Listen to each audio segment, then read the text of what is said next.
What's going on, ladies and gents? Welcome to Collectors Gone Digital. My name's Josh, and on today's episode, we are switching it up. We're going to be talking about some tips and tricks for the VeVeVerse, but this time inside Blender. Now, don't panic. For those who don't know how to use Blender, it is completely free. It is an intricate and detailed platform. However, I am only using cubes. So the same way that you place a building block inside the VeVeVerse is the same way that I'm going to be using Blender.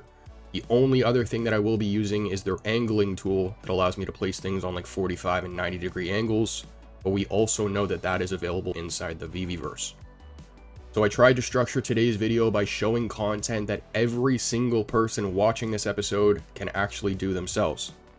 Put simply, if you can't place a simple block in Blender, I'm sorry guys, but you're gonna have trouble building inside the VeVeVerse.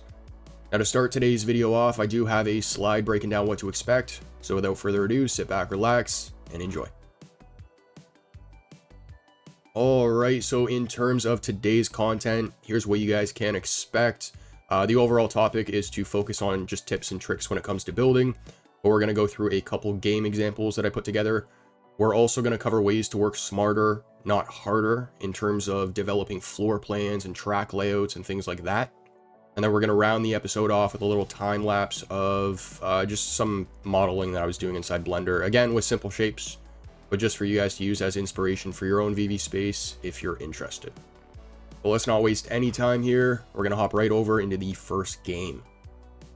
So I was talking about this game a couple weeks ago in a VeVe Twitter space. And as you guys can see on screen, I'm just building it quickly.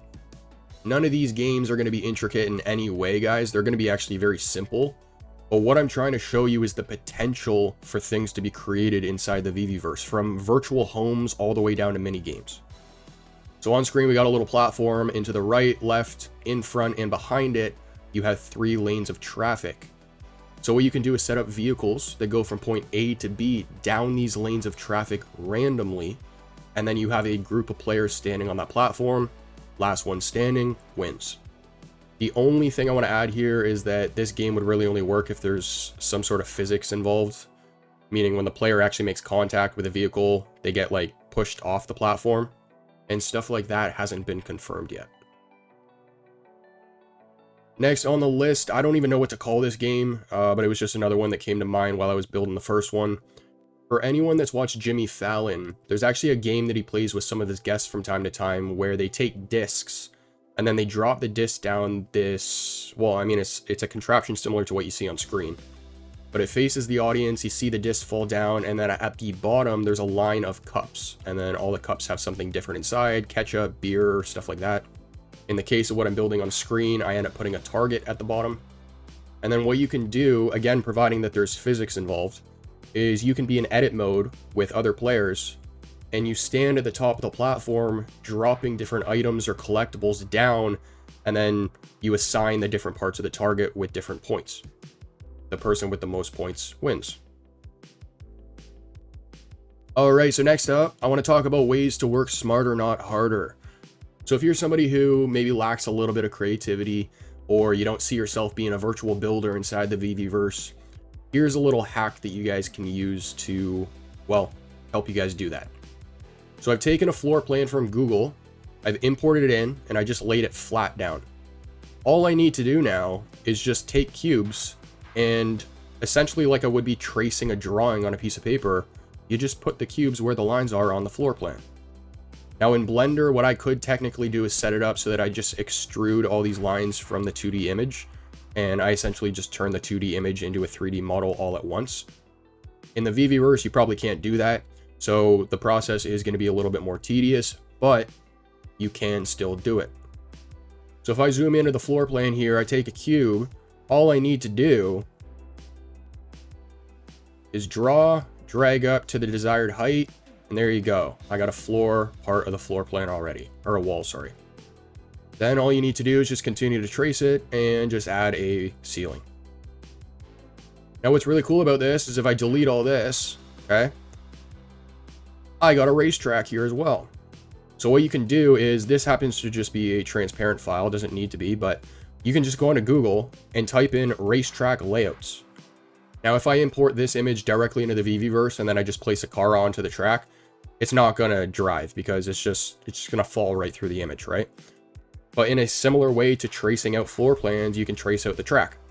Add obstacles or whatever you like afterwards, but instead of here trying to figure out exactly what layout you want, you can just go into Google and use one that's already been designed. Now, what's interesting about this is the racetrack and the floor plan are just two examples.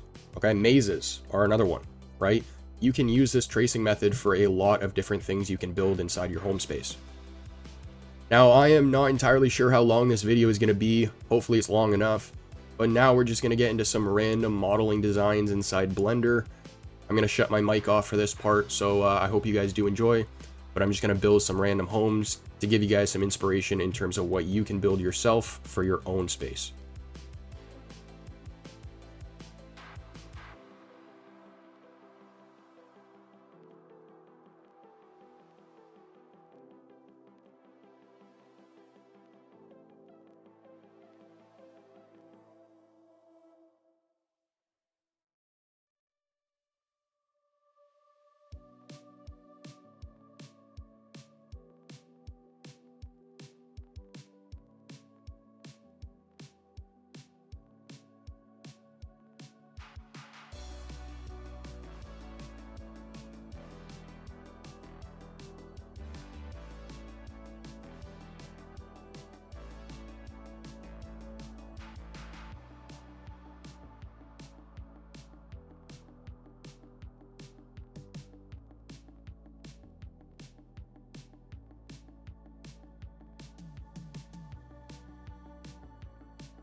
Ladies and gents, that's going to conclude today's episode.